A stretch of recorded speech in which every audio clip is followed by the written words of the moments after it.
विशेष धम्म देशना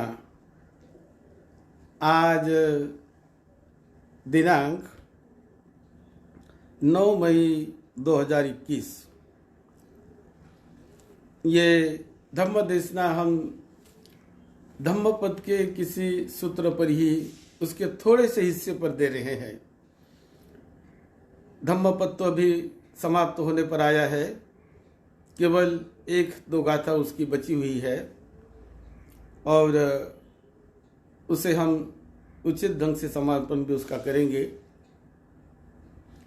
ये धम्मपद बहुत बड़ा हमारा उद्धार करने वाला, हमारा कल्याण करने वाला ऐसा संदेश तथागत भगवान बुद्ध ने लोगों के हित और सुख के लिए निरंतर बड़े करुणा भावना से चिंतन करके,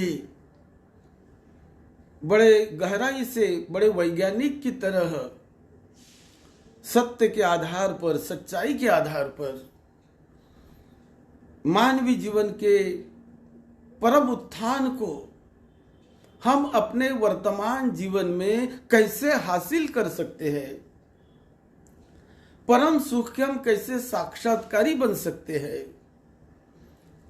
उसका बड़ा साधा सरल रास्ता है, बड़ा अनोखा रास्ता है। सही रास्ता तथागत भगवान बुद्ध ने बताया है कि जो हमें हमारे जीवन के अंत तक, आखिर तक हमें बड़े अच्छी तरह से महान महान विपुल ऐसे सुख की ओर हमें वो ले जाता है। जब हम होश में आकर अपने जीवन की शुरुआत करते हैं, समझने लगते हैं कि अभी तक तो माता पिता के सहारे पर जी रहे थे, किसी परिवार के लोगों के सहारे पर, उनके आधार पर जी रहे थे, लेकिन अब हम स्वयं विचार करने लगे, स्वयं अपना भला बुरा सोचने लगे कि मेरी भलाई कहाँ है। जब लड़का छोटा होता है, बचपन में छोटा बच्चा, वो अपने भलाई को ठीक से नहीं जान पाता है क्योंकि वो छोटा है। तो उन्हें बहुत बार अपने माता पिता के उपदेश पर, अपने माता पिता के ही सलाह पर उसे रहना पड़ता है और माता पिता उनके हित चिंतक होते हैं, उनके कल्याण की, उनके हित की बात हमेशा माता पिता बताते हैं। तो इसीलिए बच्चे वो बिंदास्त होते, निर्धास्त होते हैं, कोई उन्हें चिंता नहीं। वो कहते कि हमारे माता पिता है, मेरा पिता है, मेरी माता है, वो मुझे समझाएंगी, वो मुझे बताएंगी और उनके आधार पर वो चलते रहते हैं।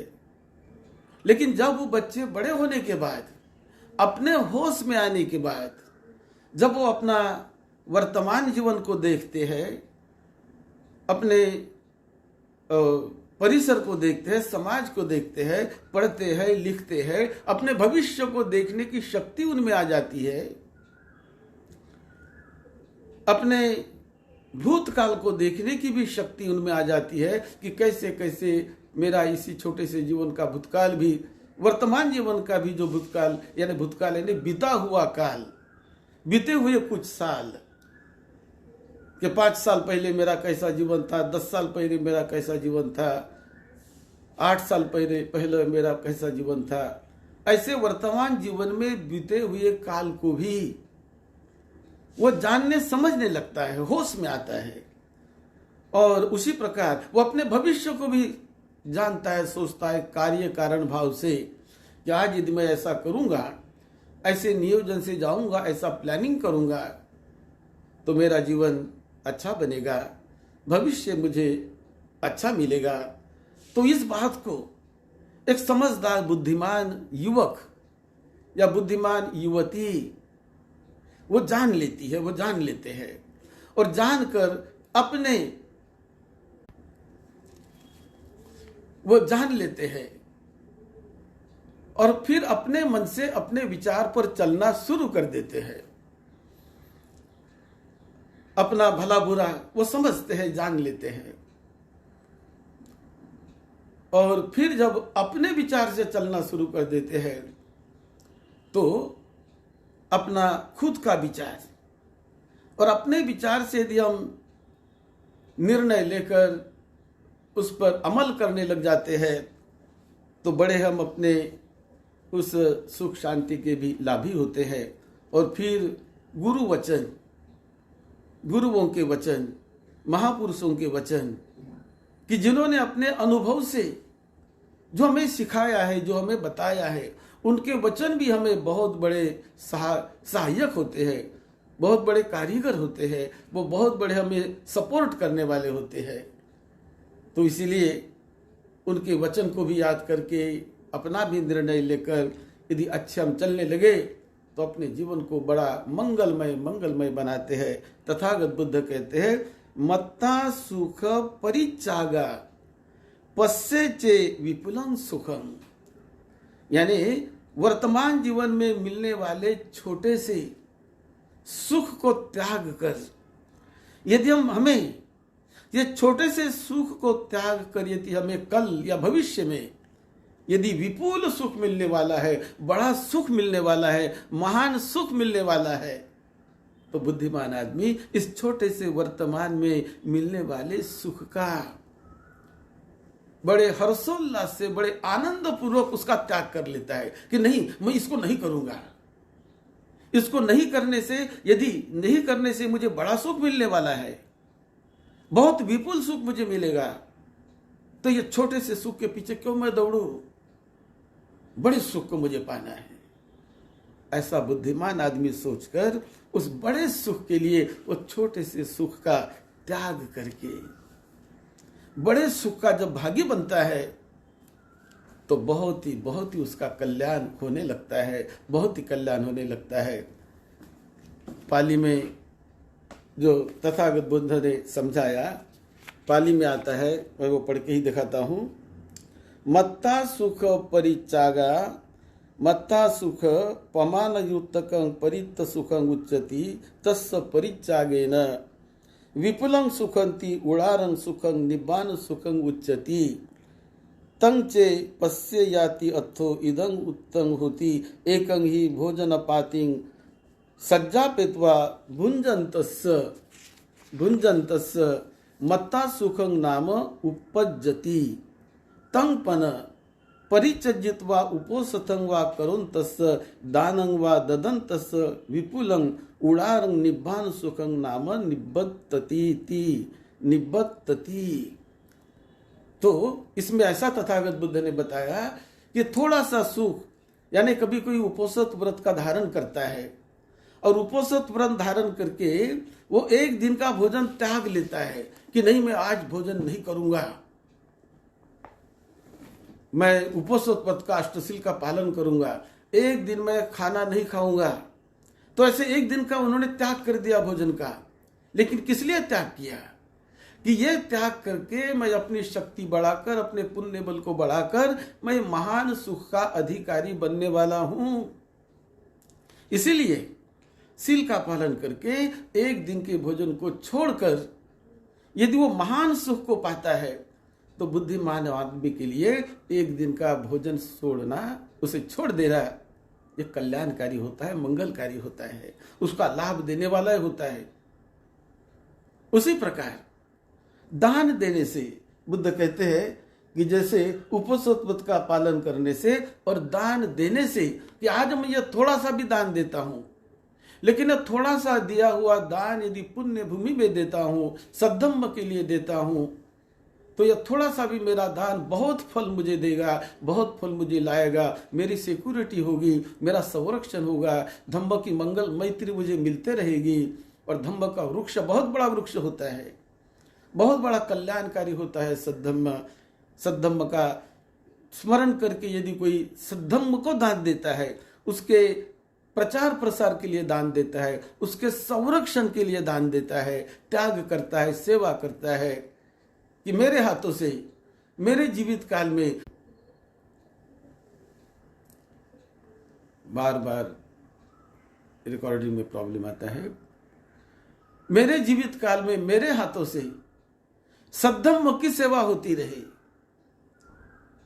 उसका पुण्य मुझे मिलता रहे, उसका पुण्य मेरे परिवार के लड़के बच्चों को मिलता रहे और मुझे मिलता रहे। ऐसे श्रद्धा से, निष्ठा से और बड़े वीर्यता से जो व्यक्ति दान देता है, सोच समझकर कि आज मैं थोड़ा त्याग कर रहा हूं, दान देना छोटी बात नहीं, मन को बड़ा बनाना पड़ता है, त्याग करना सीखना पड़ता है।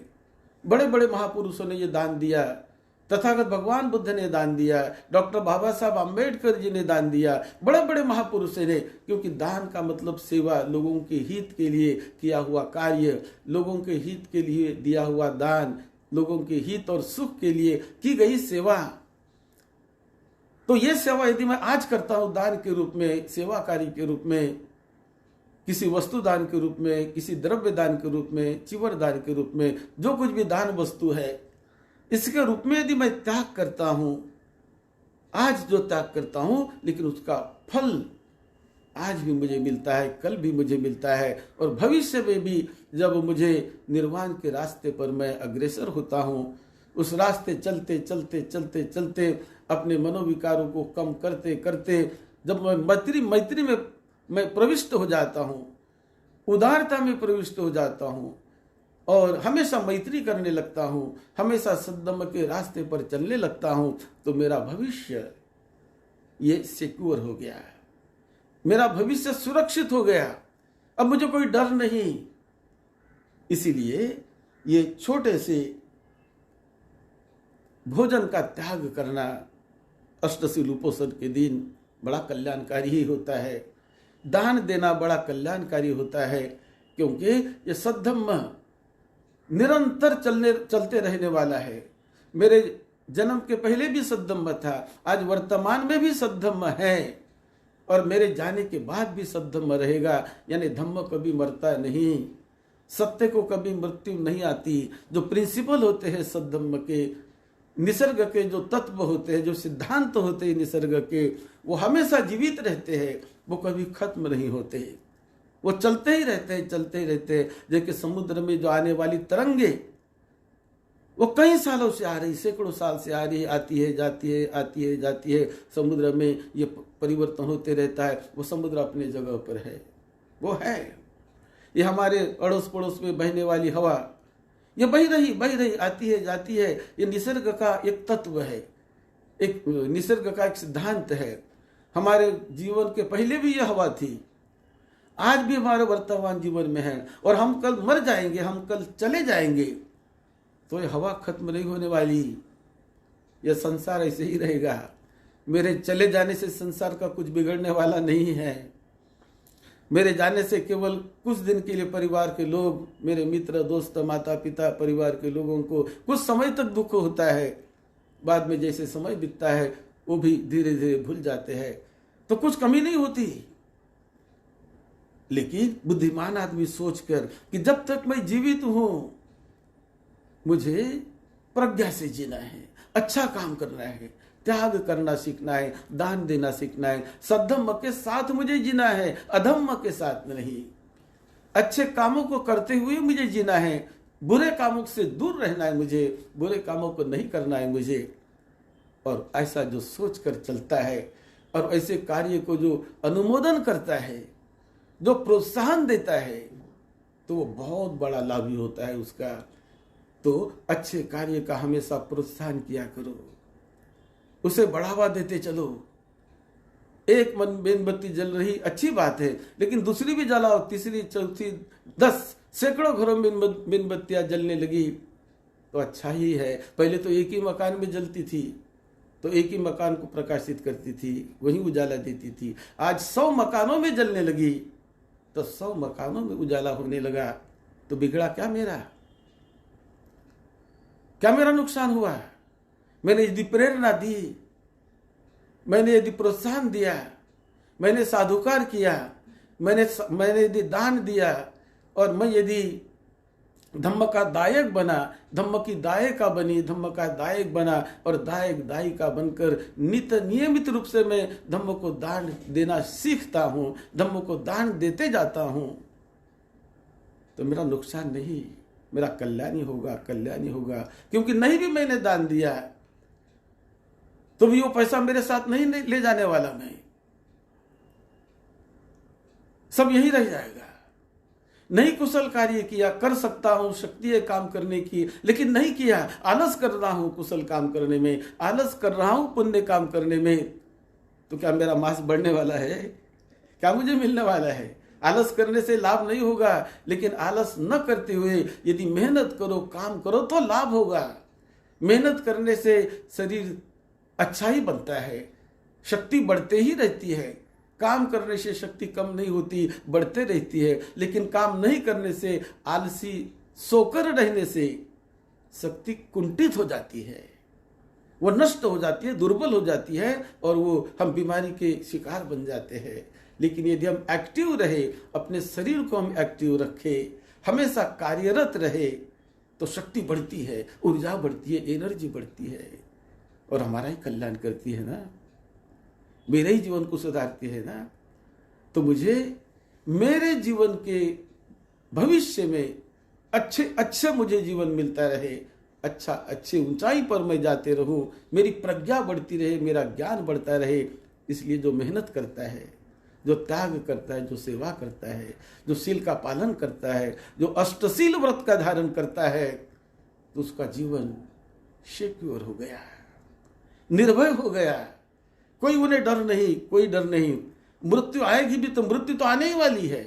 ये मृत्यु कोई बहुत बड़ी बात नहीं है मनुष्य जीवन में, ये तो बहुत सर्वसामान्य बात है। जो आदमी पैदा हुआ, मृत्यु आएगी, मृत्यु से डरना नहीं है। आएगी जब वक्त आएगा तो।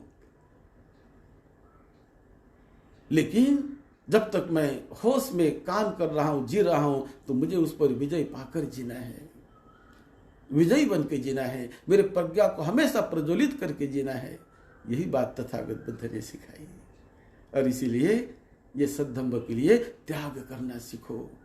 थोड़ा सा त्याग करने से कुछ कम नहीं होता हमारा, लेकिन लाभ बहुत होता है, विपुल यानी अनंत असीम लाभ होने लगता है। इसीलिए ऐसे बड़े लाभ के लिए छोटे लाभ को छोड़ देना चाहिए। यदि छोटी सी झोपड़ी छोड़कर यदि मुझे बहुत बड़ा बंगला मिलता है, झोपड़ी को त्याग देना चाहिए।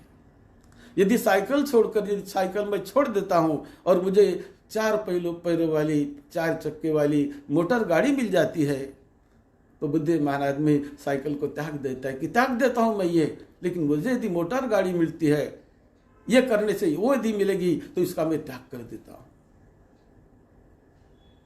इसी प्रकार बुद्ध महाराज में सोचकर अपने अल्प सुखों का त्याग करके महान सुख के लिए वो अपने आप को तैयार करता है, अपने आप को वैसे वो बढ़ाते रहता है, अपने आप को वो डेवलप करता है और अपना कल्याण साधता है, अपने जीवन को धन्य धन्य कर लेता है। तो यही बात तथागत भगवान बुद्ध ने इस सूत्र में बताई है कि अल्प सुख के लिए, अल्प सुख को बहुत बड़े विपुल सुख के लिए अल्प सुख को त्याग देना चाहिए। उस पर बहुत चिंतन नहीं करना चाहिए, चिंतन करना चाहिए क्योंकि बहुत कुछ मुझे पाना है, बहुत कुछ मुझे मिला रहा है, ऐसा सोच कर यदि वो चलता है, मुझे बहुत कुछ पाना है, बहुत कुछ मुझे मिलाना है, ऐसा सोच कर यदि वो चलता है तो अपना कल्याण करता है, अपना मंगल करता है। आप सबका मंगल हो, आप सबको निरोगत्व मिले, सबको लंबी उम्र मिले, आपके परिवार के छोटे बड़े सभी को सुख शांति मिले। यही मंगल मैत्री के साथ सद्धम्म की सेवा में, आपकी सेवा में डॉक्टर भदंत राहुल बोधी महाथेरो। आप सबका मंगल हो, सबका मंगल हो।